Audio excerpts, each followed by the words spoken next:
This is the story of one lady in 3 races, 3 championship races, 3 championship races within a 10-day stretch, and the one lady who shocked the running world.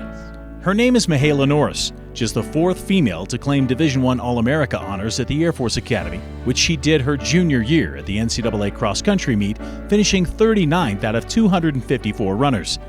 Then came COVID, and plenty of downtime before 3 races showed up on the schedule. The Mountain West Cross Country Championship on March 5th, the NCAA Indoor Track Championship on March 12th, and the National Cross Country Championship on March 15th. Races seemingly too close for anyone to compete in all of them. She ran a 5K a few years ago and showed some promise, and then with her junior cross country season, that went very well. So we thought, that would kind of be a natural fit with the 5K indoor, and then come back in cross country and see what you can do. But there was always kind of a thought that may be doable if you manage your schedule right, and it was really cool to see that come to fruition. Coach brought it up to me and was like, we can aim for nationals for both, or we could just race the season. And I think, just intuitively it was just race for the end. Race for the end is exactly what she did, 3 times in the span of 10 days. First taking the title at the Mountain West Championships, a race not many saw her winning. Coach and I talked before, the plan was just to react, and usually I'm pretty good at reacting, so I knew that wasn't going to be too bad. It was just kind of feeling out how the pace was going to be, and then once the race started, it wasn't too bad, so I don't know, a little bit more into the race was just this could be it then. For her to be able to come out and do that, she's had her own challenges coming through the Air Force Academy. She stuck with it when it would have been really easy to go somewhere else, and to see that rewarded today. And I think she has better things and bigger things coming ahead, but to see her take down that field in that fashion, pretty cool. Mahala did in fact have bigger things coming ahead. Next up, the National Indoor Championships, the 5K final. Again, she outdid expectations, even her own. Yeah, I did better than I expected. I never really count people in races, and this one I was counting people just to see where I was, and I don't know, sometimes I was shocked to be in that just outside the top 8 or whatever, and yeah, I was can I put myself higher, maybe 6 at least or something, I don't know. She did 2 spots better than 6th, coming in 4th overall. Not bad, having conquered the 6K 1 week before. But another 6K lay ahead. Your mentality, how did your legs feel? How did you feel about going into that race? I was a little nervous that my legs were gonna feel heavy. Particularly Saturday, Sunday, they weren't too bad. I guess I did a lot of stretching and rolling in the hotel room, so just tried to prepare that way and hydrate. But I don't know, I was a little worried that maybe midway through the race, they were gonna just hit a wall because I knew how hilly the course was from pre-meet. So yeah, I definitely was surprised at how far up in the pack I was, or just I guess the overall field. She again finished 4th in the country, remarkable on the heels of 2 other races. Mahala's performances over those 10 days is nothing short of amazing. It'll be one that I'll remember forever, and I hope one that inspires every one of her teammates.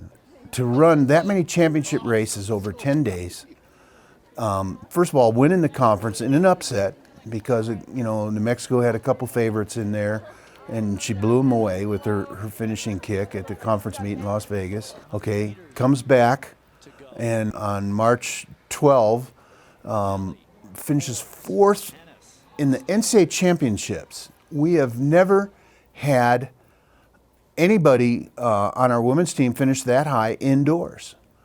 And then to come back less than 72 hours later at the NCAA Cross Country Championships. Now that's unprecedented in itself. Very few women attempted that double.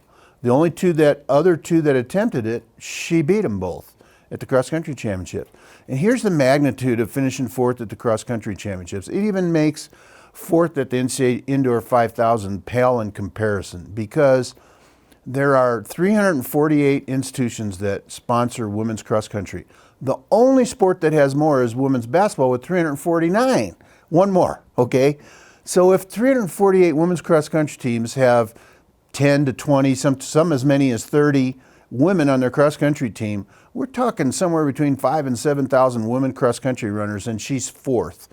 And she's the only one who doubled back out of the top four. The other three, two were international students. The other three were running fresh. All of this from a 4'11" little lady from Roseburg, Oregon, who is showing the fruit of her labor over 4 years at the academy. Her cross-country coach saw the potential early on. A couple years ago, we were at practice, and I think she kind of would just smile and look at me like I was crazy, but I would tell her, you're as good as anyone that's ever come here. And she may not have had the credentials at the time, but just looking at her limited training background, looking at what she'd accomplished early on in her career, watching her run and seeing how she competes, I really believe, from even early on, that she was as good or maybe better than anyone that had ever come here. And there have been some women over the last few years that have performed at an extremely high level. And so that set the bar pretty high for her. I don't know if she believed me right at first, but after the All-American performance in cross country her junior year, I think she started to really see that it was possible. And then she had, I'd argue, the best summer of training she's had in her career. That led into a challenging but still consistent fall where there weren't any major setbacks.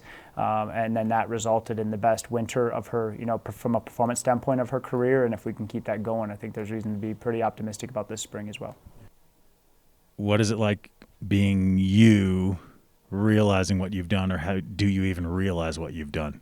I mean, sometimes it's like overwhelming, but yeah, I mean, it was pretty crazy and historical, and yeah, just realizing that is awesome. What is it about her that makes her a special runner? Really her competitiveness. I mean, she's got some physical attributes that you can't necessarily teach or develop. I mean, she's extremely strong physically.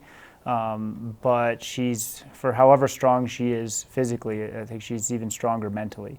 And I think part of she's had some challenges here at USAFA, and I think that helped grow that potential that she had from, just a mental resiliency and overall just mentality of the strength that she has that way. That strength can easily be overlooked, as she's not one to boast. And despite amazing accomplishments, she doesn't see herself as any more special than the next runner. Well, I think she's a pretty humble person, and I think that speaks to her as a person, not just as an athlete. And I think that's also part, I mean, we have a lot of competitive people on a lot of different platforms or in different facets here at USAFA, but having a sense of humility and remembering why you came here, I think that's really important. And so no matter how successful or whatever endeavor you do, you always want to see if you can do better, and we always have to keep it in perspective. I mean, at the end of the day, it's running. It's a sport. It's supposed to be fun. And so there are challenges and opportunities for personal growth through that, and hopefully it increases, your experience not just at USAFA, but your quality of life moving forward. But it's still a sport. And so I hope she takes what she's been able to develop. I hope it does, help her realize that if she dedicates herself to something, beyond running, she's going to be successful in a lot of different areas because she is mentally tough. She's a very capable person. And I hope that gives her confidence as she goes out into her career field in the Air Force and into her life beyond USAFA, that she's going to have a lot of special experiences because of who she is, and hopefully in some small way, her development as a runner plays into that. But I hope she never loses that sense of fun, because that's the best thing about her. I mean, for how tough of a competitor she is, she's always smiling. She has fun with what she does, and I hope she's able to carry that over into anything she decides to do as she goes through life. What have you learned through your athletic endeavors here that you think you can take into the Space Force that will make you a better officer? Just uncertainty and how to deal with that, and just mental toughness and working with other people, I guess. I hope it inspires, the people that come on the team in the future.